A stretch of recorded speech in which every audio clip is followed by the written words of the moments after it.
सभी विद्यार्थियों का पुनः आपके अपने इस YouTube चैनल में बहुत बहुत स्वागत है। प्यारे बच्चों, एक शॉर्ट ट्रिक मैं यहाँ बताने जा रहा हूँ। नीर निशा या दीपशिखा सप्त दिशा में अग्नि रेखा के समान है। वापस देखिए, नीर निशा या दीपशिखा सप्त दिशा में अग्नि रेखा के समान है। ये शॉर्ट ट्रिक महादेवी वर्मा की रचनाओं के बारे में है। बिल्कुल महादेवी वर्मा की फ़ोटो आप देख सकते हैं 1907 ईस्वी में। कब? 1907 ईस्वी में इनका जन्म फर्रुखाबाद उत्तर प्रदेश में हुआ था। जी हाँ, होली के दिन इनका जन्म हुआ था। होली का वो त्यौहार था और उस होली के त्यौहार पर जन्मी छायावाद की एक महत्वपूर्ण कवियत्री, जिसे आधुनिक युग की मीरा भी कहते हैं, रचनाएं जो इन्होंने लिखी है उनकी शॉर्ट ट्रिक आज हम यहाँ लेकर के आए हैं। नीर निशा या दीपशिखा सप्त दिशा में अग्नि रेखा के समान है। नीर निशा या दीपशिखा सप्त दिशा में अग्नि रेखा के समान है। सबसे पहले आप जो रचना बन रही है देखिए, एक रचना यहाँ से बनेगी, एक रचना यहाँ से बनेगी, एक रचना यहाँ से बनेगी, एक रचना यहाँ से बनेगी, एक रचना यहाँ से बनेगी, एक रचना यहाँ से बनेगी, एक रचना यहाँ से बनेगी और एक रचना यहाँ से बनेगी। ठीक है, सबसे पहली रचना देखेंगे। नी से बन गया आपके निहार, रे से बन गया रश्मि, फिर नी से बन गया नीरजा, सा से बन गया सांध्य गीत, या से बन गया यामा। दीपशिखा अपने आप में है ही है, दीप शिखा। फिर सप्त से बन गया सप्तपर्णा और अग्नि रेखा।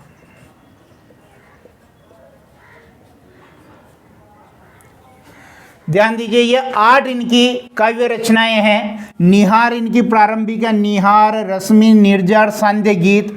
अगर इन चारों रचनाओं के गीतों का संकलन यामा में किया गया, जो 1940 ईस्वी में ये प्रकाशित हुई थी, यानी 1940 ये सांध्य गीत 1936 में लिखी गई थी और निहार 1930 में लिखी गई थी।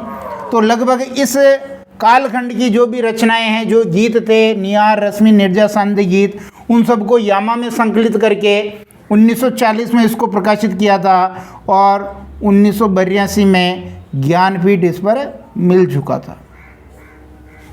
ठीक है, इसके बाद की जो रचनाएं हैं वो दीपशिखा में है। यानी दीपशिखा में आपके 1936 से लेकर के 1942 तक की रचनाएं हैं। ये 1942 ईस्वी में प्रकाशित हुआ था। सप्तपर्णा ये इनका काव्यानुवाद है, यानी ये अनुदित है। और अग्नि रेखा ये मरणोपरांत प्रकाशित हुई थी, मरणोपरांत प्रकाशित, क्योंकि 1987 में इनकी मृत्यु हो गई थी और 1990 में ये प्रकाशित हुई थी। तो पुनः बोलेंगे एक साथ एक बार पुनः मेरे साथ बोलेंगे। नीर निशा या दीपशिखा सप्त दिशा में अग्नि रेखा के समान है। अब ध्यान दीजिए, ये जो दीपशिखा है यानी दीपक की जो लो होती है, ये सातों दिशाओं में अग्नि के समान है। अर्थात वो आग की जो लपट होती है, लो होती है। तो इससे इसको कनेक्ट करके याद करेंगे कि नीर निशा या दीपशिखा सप्त दिशा में अग्नि रेखा के समान है। ये आपकी शॉर्ट ट्रिक से जो रचनाएं हैं, काव्य गीत, काव्य रचनाएं, काव्य संग्रह महादेवी वर्मा के, यहाँ मैंने आपको बताने की कोशिश की है। अब इनकी जो गद्य रचनाएं हैं, जो रेखा चित्र संस्मरण इन्होंने लिखे हैं, उसके बारे में भी बात कर लेते हैं। जब भी हिंदी साहित्य में रेखा चित्र और संस्मरणों का जिक्र किया जाएगा, महादेवी वर्मा का नाम सबसे पहले लिया जाएगा। और महादेवी वर्मा ने जो भी रेखा चित्र, संस्मरण और निबंध संग्रह जो लिखे हैं उनकी शॉर्ट ट्रिक मैं यहाँ लेकर के आया हूँ। गद्य रचनाओं की शॉर्ट ट्रिक है, पढ़ेंगे। देखिए इसको। अतीत की स्मृति में मेरा परिवार मेरे पथ के साथी का स्मृति चित्र है। ध्यान दीजिए, अतीत की स्मृति, स्मृति किसकी होती है? अतीत की होती है। अतीत की स्मृति में मेरा परिवार मेरे पथ के साथी का स्मृति चित्र है। प्रत्येक आदमी का जो मार्ग है, पथ है जीवन का, उसमें उसके परिवार का बहुत बड़ा रोल रहता है। इसीलिए इस ट्रिक को वहाँ से आप कनेक्ट करें कि अतीत की स्मृति में मेरा परिवार मेरे पथ के साथी का स्मृति चित्र है, यानी उसका जो परिवार है उसके पथ का साथी है और उसके स्मृति की जो चित्र हैं उसके दिमाग में बसे हुए हैं, जिसमें साहित्यकार की श्रृंखला का क्षणिक संकल्प है। महादेवी वर्मा ये कह रही है कि जो संकल्प उन्होंने साहित्यकार का प्राप्त किया है वो अपने परिवार के उन स्मृतियों से प्राप्त किया है। तो वापस देखें, एक बार इसको पढ़ेंगे। अतीत की स्मृति में मेरा परिवार मेरे पथ के साथी का स्मृति चित्र है, जिसमें साहित्यकार की श्रृंखला का क्षणिक संकल्प है। ठीक है, अब ध्यान दीजिए रचनाएं कौन कौन सी आ रही है। एक रचना आपकी यहाँ से निकल के आ रही है, एक रचना यहाँ से, एक रचना ये हो गई मेरा परिवार, एक रचना हो गई पथ के साथी चौथी, और पांचवी हो गई स्मृति चित्र यहाँ। फिर देखिए छठी रचना आपकी आ गई साहित्यकार, सातवीं आ गई श्रृंखला, और आठवीं आ गई क्षणिक, और नौवीं आ गई संकल्प। ध्यान दीजिए अब रचनाएं कौन कौन सी निकल रही है।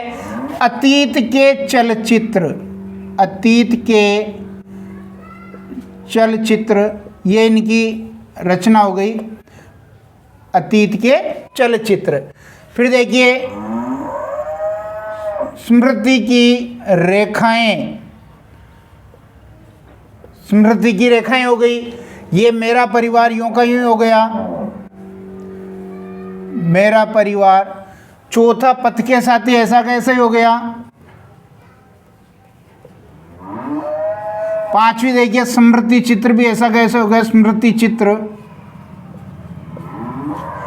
फिर छठे नंबर पे देखिए साहित्यकार की आस्था, साहित्यकार की आस्था तथा अन्य निबंध।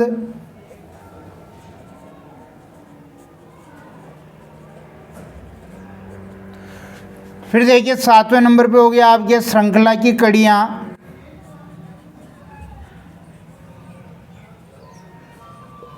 आठवें नंबर पे हो गया आपके क्षणदा,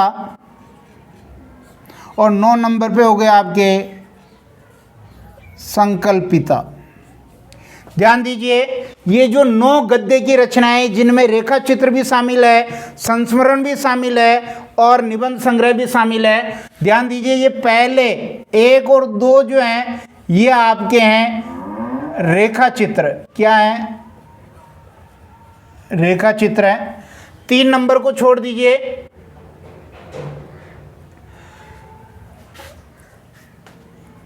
3 नंबर को नहीं छोड़ेंगे। फिर आगे देखिए मेरा परिवार, पथ के साथी और स्मृति चित्र, ये आपके हो गए तीनों,